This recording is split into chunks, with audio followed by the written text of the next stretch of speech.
ریکوڈیک قدرت کا پاکستان کے لیے ایک انمول تحفہ۔ ریکوڈیک سے پاکستان اب تک کیوں کوئی فائدہ نہیں اٹھا سکا، جانتے ہیں اس ویڈیو میں۔ پاکستان کو دل کھول کر قدرت نے نوازا ہے۔ قدرت کی ان خزانوں میں ریکوڈیک کی مثال تاج میں ہیرے جیسی ہے۔ آخر یہ ریکوڈیک کہاں واقع ہے اور اس میں کتنا سونا اور کتنا تانبا ہے، اور یہاں پر کون کون سی دھاتیں ہیں، اور یہ اب تک نکالی کیوں نہیں جا سکی؟ ٹیتھیان کاپر کمپنی حکومت سے کیوں ناراض ہو کر چلی گئی، اور اب اس پروجیکٹ کی کیا صورتحال ہے؟ تو جانتے ہیں ریکوڈیک آخر کہاں واقع ہے۔ ریکوڈیک ضلع چاغی کا ایک چھوٹا سا ٹاؤن ہے۔ ایران اور افغانستان کی سرحدوں کے بالکل قریب واقع ہے۔ یہ صحرائی اور پہاڑی علاقے ہیں۔ یہ علاقہ گرمیوں میں درجہ حرارت 40 سے 50 سینٹی گریڈ تک چلا جاتا ہے، اور سردیوں میں یہاں -10 تک سردی پڑتی ہے۔ 1978 میں جیولوجیکل سروے آف پاکستان نے پہلی بار سونے اور تانبے کے ذخائر دریافت کیے۔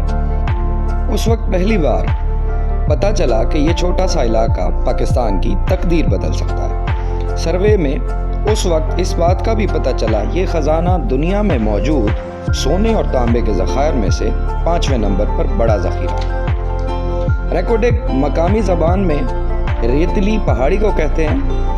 ایک اندازے کے مطابق یہاں 1656 ملین ٹن سونے کے ذخائر اور 1352 ملین ٹن تانبے کے ذخائر موجود ہیں۔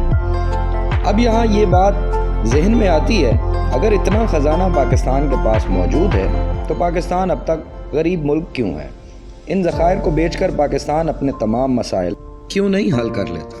یہ کام اتنا بھی آسان نہیں جتنا ہم سوچ رہے ہیں۔ سونے کو ریت، مٹی، بجری کے علاوہ تانبے اور دیگر دھاتوں سے الگ کرنا ایک انتہائی مشکل اور پیچیدہ کام ہے، اور انتہائی مہنگا ترین کام ہے۔ پاکستان کے 1656 ملین ٹن سونے کے ذخائر کی بات کریں تو یہ 1656 ملین ٹن خالص سونے کے ذخائر نہیں، بلکہ اس میں مٹی، باقی زراعت، تانبا، لوہا کے بھی شامل ہیں۔ یہاں آپ کے ذہن میں ایک سوال آئے گا، کیا سونا اور تانبا ہر جگہ اکٹھے پائے جاتے ہیں؟ تو اس کا جواب ہے ہاں۔ دنیا میں جہاں تانبا ہوگا وہاں سونا ہوگا۔ سونے کے ذخائر صرف ریکوڈیک میں ہی نہیں بلکہ ضلع چاغی کے دوسرے حصوں میں بھی پائے جاتے ہیں، جہاں پر ایک چینی کمپنی کام کر رہی ہے۔ چینی کمپنی جس علاقے میں کام کر رہی ہے اس علاقے کا نام سینڈوک ہے۔ سینڈوک سے سالانہ 7.25 ٹن سونا اور تانبا نکالا جا رہا ہے۔ پاکستان نے 2002 سے 2017 تک یہاں سے اب تک سونے اور تانبے کا $2 ارب کا خزانہ نکالا ہے۔ یہاں ایک بات اور بتانا بھی بہت اہم ہے کہ پاکستان میں دریافت ہونے والی 50 میں سے 40 معدنیات کے ذخائر صرف اور صرف بلوچستان میں ہیں۔ امریکی اور پاکستانی سرویز کے مطابق ریکوڈیک میں سونے اور تانبے کے ذخائر کی مالیت $3 کھرب کی ہو سکتی ہے۔ کچھ ماہرین کا یہ بھی کہنا ہے اگر دیگر معدنیات جو ریکوڈیک میں موجود ہیں ان کو بھی شامل کر لیا جائے تو یہ تخمینہ اس سے بھی زیادہ ہو سکتا ہے۔ لیکن پاکستان کی بدقسمتی دیکھیے، جب سے ذخائر کا پتہ چلا ہے تب سے آج دن تک یہاں سے 1 ٹن سونا بھی نہیں نکالا جا سکا۔ ٹیتھیان کاپر کمپنی نے 2010 کی اپنی پیش کردہ رپورٹ میں حکومت پاکستان کو بتایا تھا کہ ریکوڈیک میں 2.2 ارب ٹن کے معدنی ذخائر موجود ہیں۔ ریکوڈیک سے مسلسل 56 سال تک سالانہ 2 لاکھ ٹن تک تانبا اور 8 ٹن سونا نکالا جا سکتا ہے، مگر ٹیتھیان کاپر کمپنی نے اپنی ویب سائٹ پر اس کی جاری کردہ سروے رپورٹ میں بہت کم ذخائر شو کیے، جو اس کی کمپنی کی بددیانتی کو شو کر رہا تھا۔ اب یہاں یہ بات ڈسکس کرتے ہیں کہ پاکستان نے یہ ذخائر خود کیوں نہیں نکالے۔ 1978 میں یہاں جوں ہی ذخائر کا پتہ چلا تو پاکستان میں اگلے 15 سال تک سروے اور صرف سروے کا ڈرامہ رچایا گیا۔ 1993 میں بلوچستان کی حکومت نے ایک آسٹریلوی کمپنی بروکن ہلز سے معاہدہ کر لیا۔ اس معاہدے میں یہ طے پایا گیا کہ اس مشترکہ منصوبے میں طے پایا کہ اس میں بلوچستان حکومت کا حصہ 25% اور آسٹریلوی کمپنی کا 75% ہوگا۔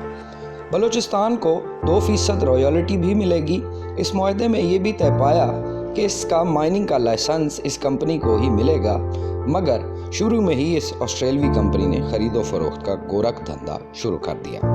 اور اپنی کمپنی انڈونیشین کمپنی میں ضم کرنے کا اعلان کر دیا۔ جس کمپنی نے لائسنس حاصل کیا اگلے 7 برسوں میں اس منصوبے پر کوئی کام نہ کیا۔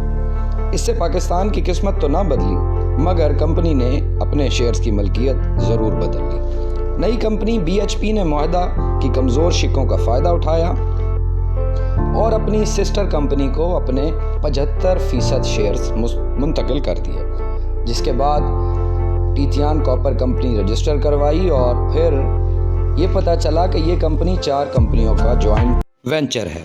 ایک طرف کمپنی کھیل شروع رہا، دوسری طرف پاکستانی حکام کی نااہلی اور بد انتظامی کی تاریخ رقم کرتے رہے۔ 2006 تک اب ان کمپنیوں نے کوئی کام نہ کیا اور سہولت پر سہولت معاہدہ لیتے رہے اور پاکستانیوں نے کمپنی کی منتقلی کا نوٹس تک نہ لیا۔ پاکستان کی حکومت نے 2000 سے 2006 تک 3 مرتبہ معاہدے میں مزید رعایتیں دیں۔ کان کنی کے لیے رقبہ 1000 مربع کلومیٹر سے بڑھا کر 1300 مربع کلومیٹر تک بڑھا دیا گیا اور TCC کمپنی نے 2007 میں ساری شرائط منوا کر کام سٹارٹ کیا اور 2010 میں اپنی پہلی رپورٹ پیش کی، جس میں یہ انکشاف ہوا کہ ان دھاتوں کو پاکستان میں پروسیس کرنے کا تو کوئی انتظام بھی نہیں کیا گیا۔ اس کمپنی نے اور یہ تمام کام یہ کمپنی پاکستان سے باہر کرنا چاہتی ہے کہ یہ پتہ نہ چل سکے کہ کتنا سونا اور تانبا نکالا جا چکا۔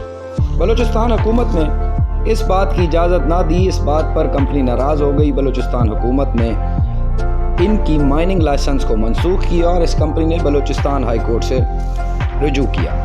بلوچستان ہائی کورٹ نے TCC کو ریلیف دے دیا۔ پھر یہ معاہدہ سپریم کورٹ آف پاکستان میں پہنچا اور سپریم کورٹ نے اس معاہدہ کو سرے سے ہی ختم کر دیا اور اپنے فیصلے میں لکھا کہ اس وقت کے گورنر کا یہ معاہدہ کرنے کا تو اختیاری نہیں تھا، یہ قانون کی خلاف ورزی ہے اور آسٹریلوی کمپنی کو رعایتیں دینا خلاف قانون۔ TCC ان سب کے بعد معاہدے کو انٹرنیشنل کورٹ میں لے گئی، جس نے پاکستان پر 2019 میں $6 ارب کا جرمانہ عائد کر دیا اور پاکستانی ہوٹل روز ویلٹ جو امریکہ میں ہے، پیرس میں موجود اسکرائب ہوٹل اور PIA کی 3 کمپنیوں کے اثاثے منجمد کر دیے۔ پاکستان نے اس فیصلے کو چیلنج کیا اور عالمی عدالت نے پہلے فیصلے کو کالعدم قرار دیا۔ پاکستان یہ معاملہ عدالت سے باہر نمٹانے کا فیصلہ کر چکا اور TCC سے بات شروع کر دی۔ اب پاکستان بات چیت کا جو نتیجہ نکل رہا ہے بظاہر تو پاکستان کے فائدہ میں نظر آ رہا ہے۔ جو بات سامنے آ رہی ہے اس میں 50% حصہ طے پا رہا ہے۔ پاکستان کا جو 50% حصہ اس کو ملے گا اس میں سے 25% وفاقی حکومت اور 25% بلوچستان کی حکومت لے گی۔